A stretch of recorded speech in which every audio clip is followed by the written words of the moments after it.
Baiklah, Assalamualaikum warahmatullahi wabarakatuh.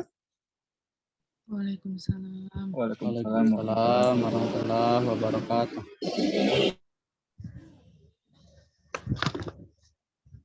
Puji syukur kita panjatkan atas kehadirat Allah Subhanahu wa Ta'ala. Atas karunia-Nya lah kita dapat berkumpul walaupun secara virtual karena kondisi pandemi saat ini. Baiklah, kami dari kelompok 6 akan mempresentasikan materi tentang gas mulia, di mana terlebih dahulu saya akan memperkenalkan teman kelompok saya, yaitu Kak Ityar Fatur Rahman Tahir, Kak Zulkifli Eko Baskoro, Kak Muhammad, Kak Nur Ummul Khairin, dan Nurul Anissa Amalia Alim. Baiklah, langsung saja pemateri pertama, Saudara Kak Ityar Fatur Rahman Tahir, dipersilahkan untuk membacakan materinya. Baik, bismillahirrahmanirrahim. Mungkin langsung saja saya akan menjelaskan mungkin pengantar untuk gas mulia. Nah, di mana gas mulia adalah kelompok elemen kimia dengan sifat-sifat yang sama di kondisi standar.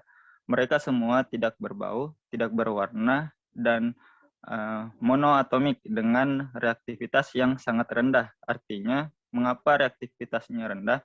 Karena gas mulia ini memang dia sudah cenderung stabil. Mungkin slide selanjutnya. Nah, kelimpahan di alam. Semua unsur gas mulia terdapat di udara, kecuali radon yang merupakan unsur radioaktif. Unsur gas mulia yang paling banyak terdapat di udara adalah argon, yang merupakan komponen ketiga terbanyak dalam udara setelah nitrogen dan oksigen. Unsur-unsur gas mulia kecuali radon melimpah jumlahnya karena terdapat dalam udara bebas. Nah, helium adalah unsur terbanyak jumlahnya di alam semesta karena helium adalah salah satu unsur penyusun bintang. Helium diperoleh dari unsur gas alam di Texas dan Kansas, Amerika Serikat. Helium dapat terbentuk dari peluruhan zat radioaktif uranium dan thorium. Udara mengandung gas mulia, air, neon, xenon, dan krypton. Walaupun dalam jumlah yang kecil, gas mulia dari industri diperoleh sebagai hasil samping dalam industri pembuatan gas nitrogen dan oksigen. Mungkin itu untuk saya kembalikan kepada moderator. Baiklah, selanjutnya pemateri kedua, Kak Zulkifli Eko Baskoro, dipersilakan untuk membacakan materinya. Baik, maaf sebelumnya Bu, tidak apa-apa kalau tidak diaktifkan kameranya? Karena kalau diaktifkan jaringannya kurang stabil, Bu. Oh iya, baik Nak. Tidak apa.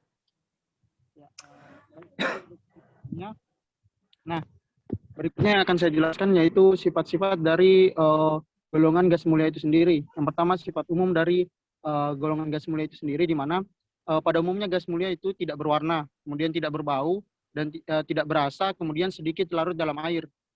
Yang kedua, mempunyai elektron valensi 8, dan khusus untuk helium itu elektron valensinya 2.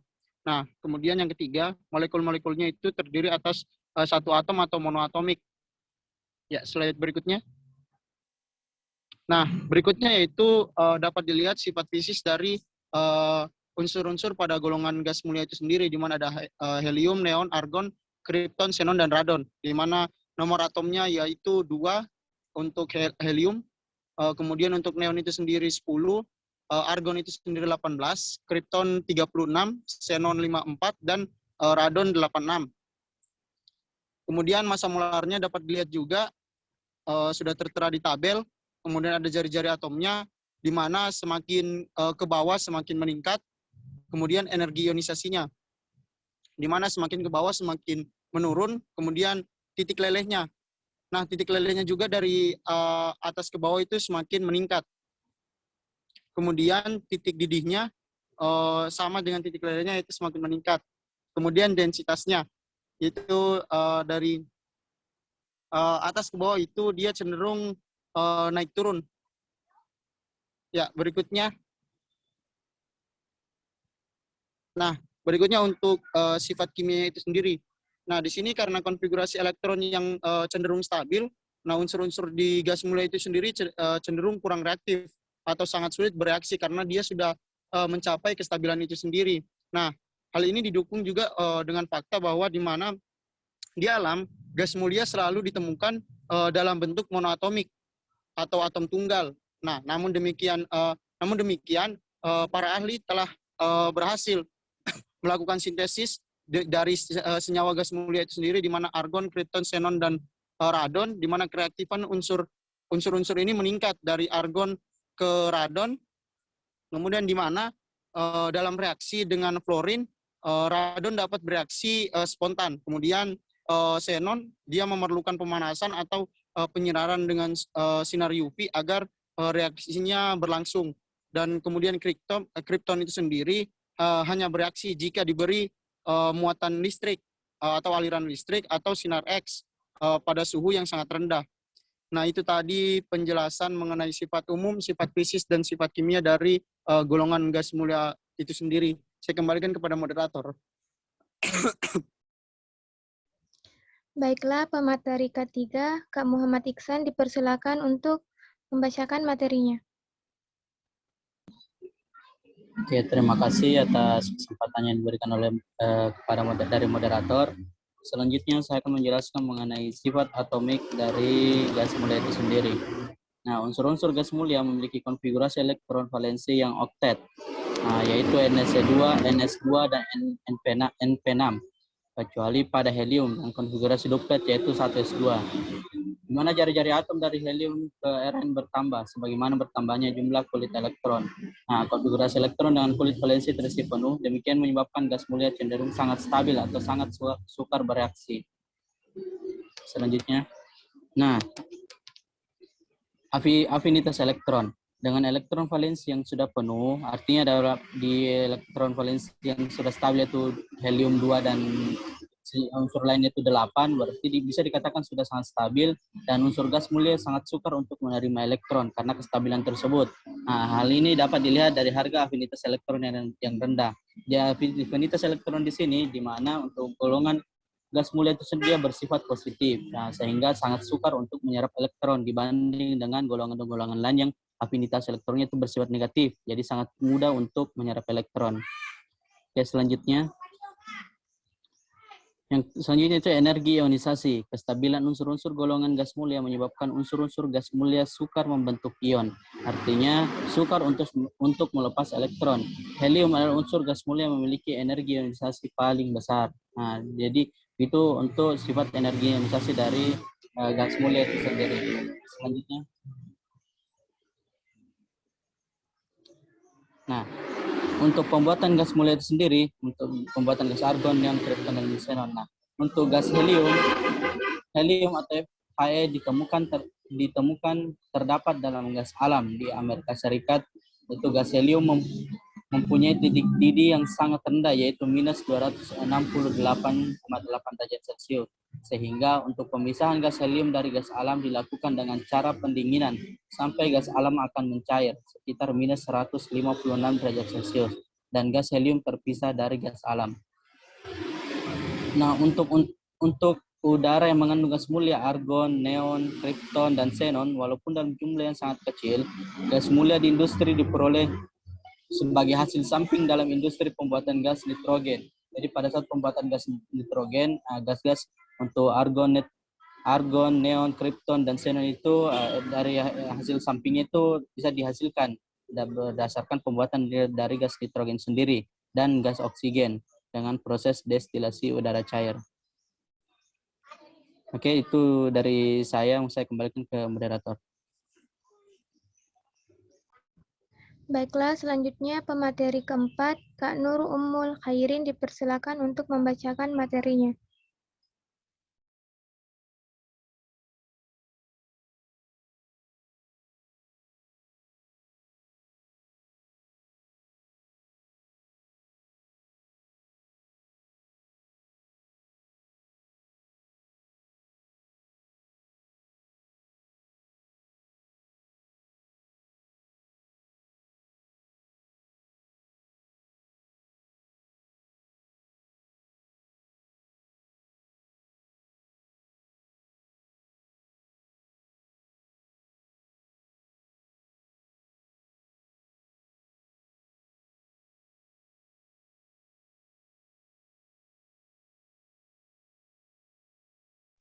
Baiklah, karena Kak Nur Ummul Khairin terkendala jaringan, materi selanjutnya akan dibawakan oleh Kak Muhammad Iksan.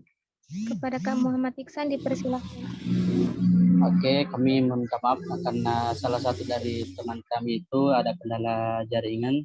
Jadi nanti untuk selanjutnya saya lanjut untuk pada proses destilasi udara cair, kan sebelumnya saya jelaskan bahwa untuk digunakan destilasi cair. Nah, udara kering atau bebas, udara kering yaitu bebas uap air didinginkan sehingga terbentuk udara cair. Nah, pada kolom pemisahan gas argon bercampur dengan banyak gas oksigen dan gas sedikit hidrogen, karena titik-titik gas argon yaitu minus 189 derajat minus 189,4 derajat Celcius, atau tidak jauh beda dengan titik-titik gas oksigen yaitu minus 182,8 derajat Celcius. Nah, untuk menghilangkan gas oksigen dilakukan proses pembakaran secara katalik dengan gas hidrogen, kemudian dikeringkan untuk menghilangkan air yang terbentuk. Nah, adapun untuk menghilangkan gas hidrogen dilakukan secara destilasi sehingga dihasilkan gas argon dengan kemurnian 99,999%. Nah, gas neon yang mempunyai titik didih rendah atau yaitu 245,9 derajat Celcius akan terkumpul dalam kondensor sebagai gas yang tidak terkonsentrasi atau tidak mencair. Nah, itu untuk prosesnya. Slide selanjutnya.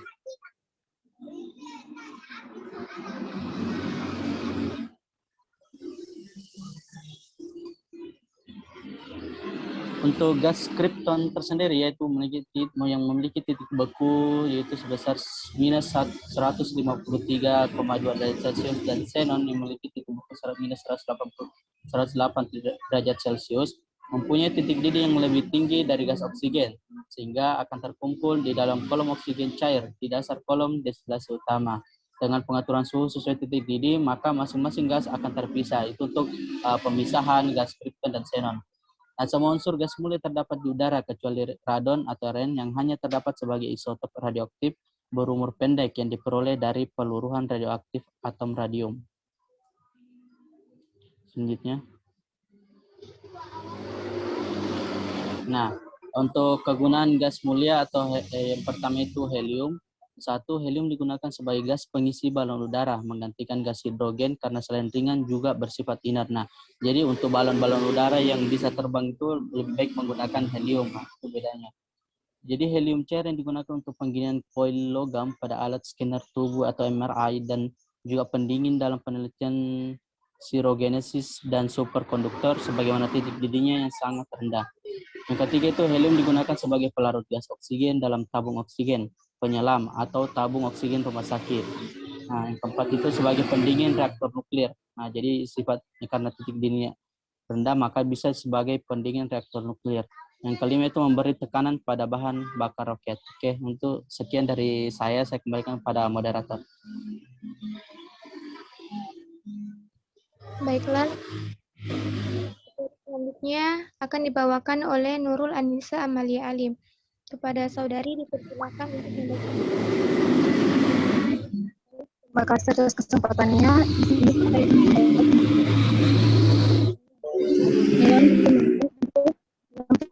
Yang kedua, neon digunakan sebagai penangkal petir dan pengisi tabung-tabung televisi. Kemudian argon.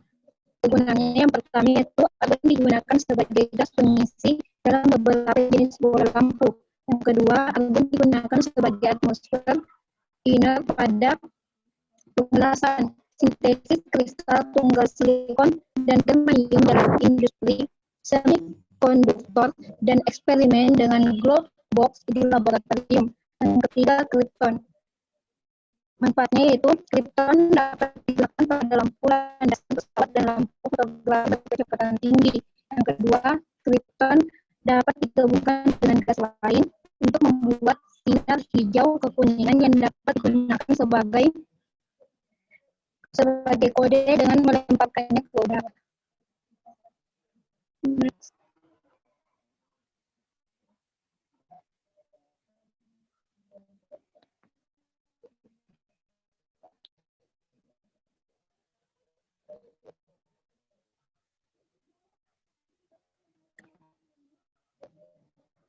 Selanjutnya itu xenon.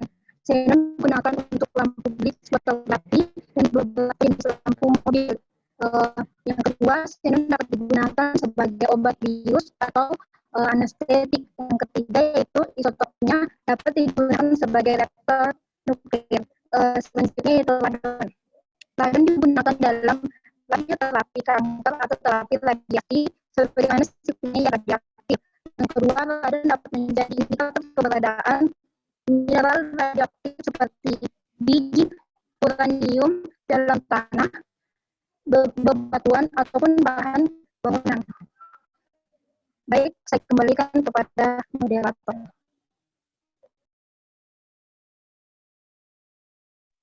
Baiklah, selanjutnya untuk contoh soal pertama akan dibacakan oleh Kaitiar Faturrahman Tahir. Kepada saudara dipersilahkan.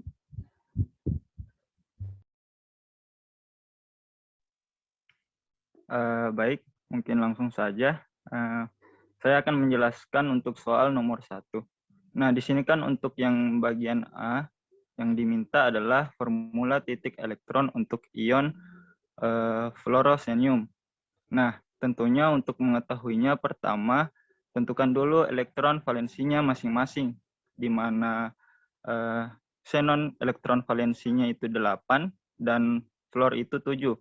Nah, berhubung di sini fluor merupakan monovalen, sebelumnya monovalen itu artinya dia stabil saat berbagi satu valensi dengan atom lain. Maka saat ditentukan jumlah orbital hibridnya dengan rumus 1/2 dikalikan dengan penjumlahan elektron valensi pusat ditambah monovalen terus dikurang kation tambah anion, itu menghasilkan 4 jumlah yang berarti termasuk ke dalam sp3.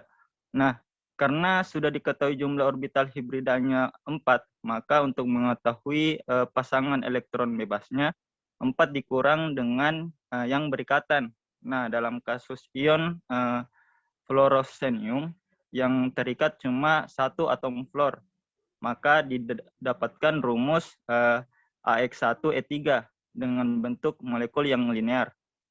Nah, bisa kita lihat seperti pada slide, saat berikatan maka terbentuk ion plus untuk menstabilkan tentunya ion fluorosenium.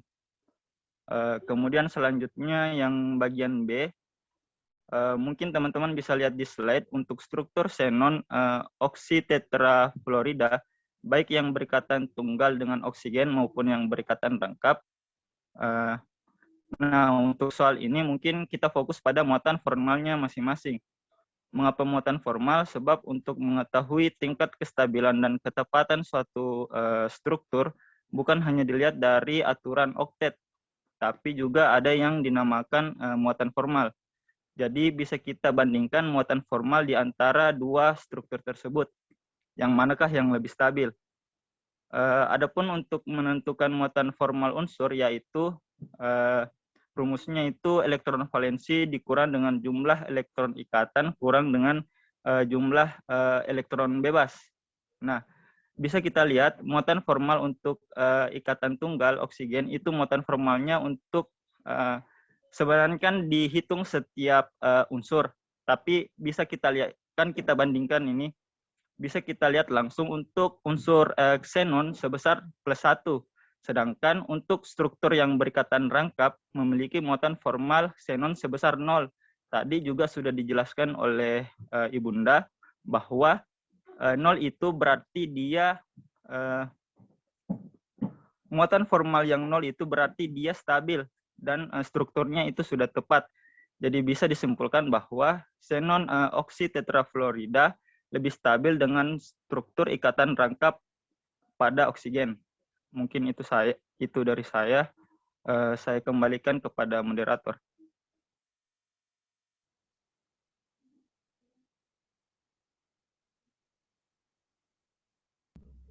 Baiklah, selanjutnya untuk contoh soal nomor 2 akan dibacakan oleh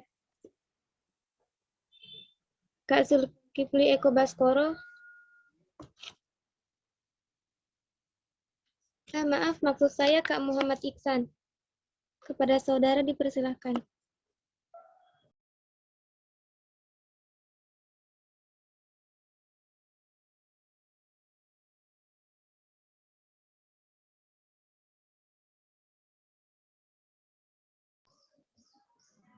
Nah, Yang soal nomor 2 itu mengenai tentukan bangun geometri untuk ion Xe2 dengan XeF4 serta XeO4 dan tentukan tingkat oksidasi atom xenon pada tiap-tiap spesies tersebut. Nah, bisa dilihat di slide bahwa untuk ion XeFe2+, nah di mana di sini ada untuk konfigurasi elektron Xe pada saat keadaan dasar.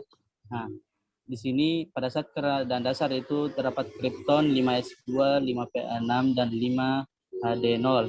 Nah, pada saat Xe2+ dalam artian dia nanti dalam keadaan tereksitasi. Nah, di sini tertambah yaitu Kr 5s2, 5p5 terdapat 5d1. Nah, di sini di sini kan terdapat untuk bentuk eksitasinya. Ini yang dikatakan untuk eksitasi. Jadi pada saat keadaan tereksitasi dia terjadi peningkatan untuk naik untuk di orbital mengisi orbital selanjutnya itu pada terjadi keadaan eksitasi. Nah, sehingga untuk geometri ini bentuk geometri dari XeF itu sendiri itu berbentuk linear. Itu sekian dari saya untuk nomor 2.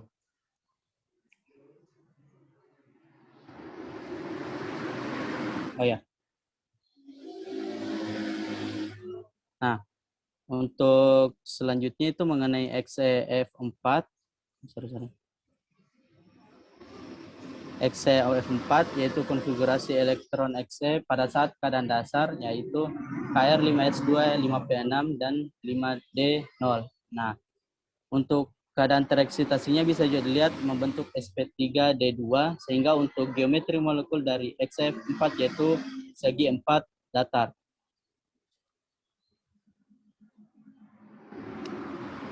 Nah, untuk XeO4 itu konfigurasi elektron Xe pada keadaan dasar di mana kripton 5s2, 5p6 dan 5d0. Nah, untuk keadaan tereksitasinya itu bertambah menjadi 5d4. Nah, digunakan untuk pembentukan ikatan V dengan atom oksigen sehingga untuk bentuknya itu sp3 di mana geometri molekul XeO4 itu tetrahedral. Nah, itu untuk XeO4. Oke, itu sekian dari saya untuk nomor 2.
Baiklah, untuk soal nomor 3 akan dibacakan lagi oleh Kak Muhammad Iksan.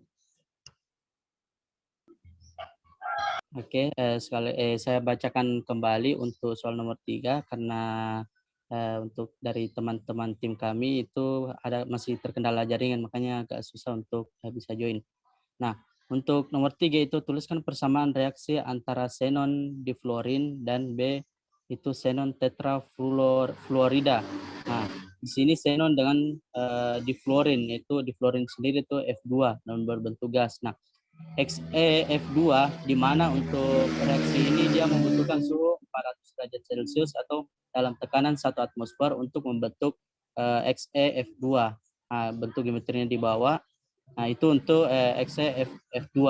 Nah, selanjutnya untuk xenon tetrafluorida, di mana pada persamaan reaksinya itu Xe dalam bentuk gas ditambahkan yaitu 2F2 menghasilkan XeF4 dalam bentuk gas. Itu untuk pembentukan senyawa XeF4. Oke, sekian. Nah, lanjut untuk nomor 4 itu saya sendiri, di mana tuliskan persamaan reaksi antara xenon dengan difluorida dengan air, dan B padatan barium persenat dengan asam sulfat. Nah, di sini untuk 2XeF2 yaitu xenon F2XeF2 ditambah dengan 2H2O menghasilkan unsur xenon dengan oksigen. Nah, untuk di sini sudah disetarakan reaksinya, di mana menghasilkan dia 2Xe ditambah O2 dan menghasilkan 4HF. Nah, untuk poin B, di mana barium persenat yaitu Ba2XeO6 dalam keadaan padat harus direaksikan dengan H2SO4 atau asam sulfat, itu menghasilkan XeO4 dalam bentuk gas ditambah dengan 2 BaSO4 dalam keadaan solid serta menghasilkan air yaitu 2H2O. Oke, sekian dari saya kembalikan ke moderator.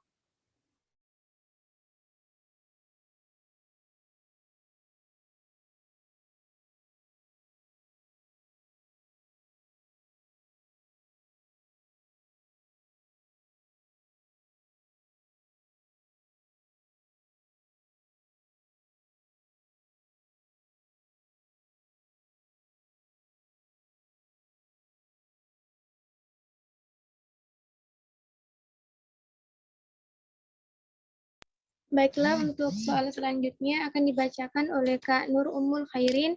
Kepadanya dipersilahkan.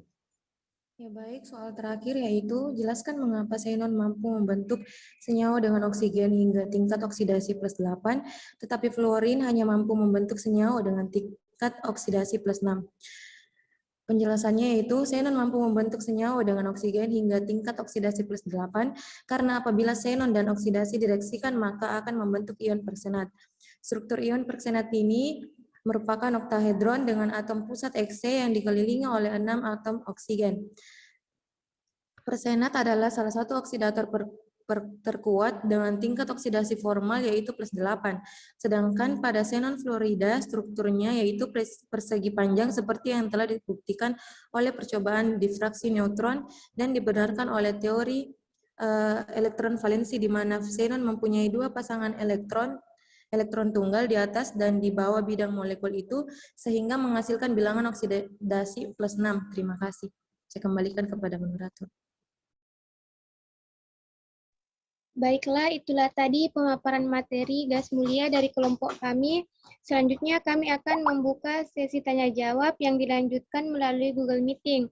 Mungkin hanya ini yang bisa saya sampaikan. Saya Asriana sebagai moderator. Mohon maaf bila ada kesalahan kata. Sekian dan terima kasih. Wassalamualaikum warahmatullahi wabarakatuh. Waalaikumsalam. Waalaikumsalam.